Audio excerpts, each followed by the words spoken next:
গতকালকে রাতে তো আপনার পার্টি অফিস থেকে 6 জনকে গ্রেপ্তার করছে, মানে গোপালগঞ্জের পার্টি অফিস থেকে আপা। আপনি নিউজ জানেন কিনা আপা? হুম।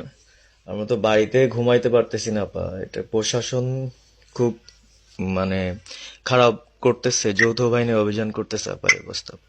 হ্যাঁ, ওখানে তো একজন শিবির আর একজন হলো ছাত্র দল, তাদেরকে বসাইছে এখন গোপালগঞ্জে। আর এখন একেবারে ওই সুদখোর ইউনূসের কথা শুনে লাফাচ্ছে। আর ওই জামাতের ওরা কয়দিন আছে, জি আপা। সামনে আর 1 মাস থেকে কিনা দেখো। জি আপা, জি আপা, দোয়া করেন আপা। আর আমি আপনাকে বলে বলো 1 মাস আগে কিনা দেখো, তখনই আপনারা যারা বেশি বাড়াবাড়ি করেন কোথায় যাবেন সেটা বুঝে নিয়েন। জি আর আপা। এই তালিকা সব করে রাখো। আপা আর আর যারা এই যে ঘর বাড়ি ভাঙা পোড়ানো, তাদেরকেও হিসাবটা নাম রাখো।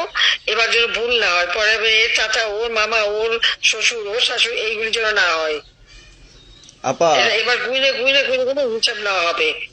জি আপা, জি আপা। আমি গত 2001 কিচ্ছু বলিনি। আমি 2009 সরকার এসেও আমি ওসব কাউকে কিছু বলিনি। আমি দেশের উন্নয়ন করছি। আল্লাহ এরপরে যদি আল্লাহ যদি সুযোগ দেয়, তার আগে যারা আমার নেতা কর্মীকে হাত দিচ্ছে, কোপায় কোপায় ছাত্রলীগে মারতেছে, প্রত্যেকের এক একটা শিক্ষা আমি দিয়ে ছাড়বো। আর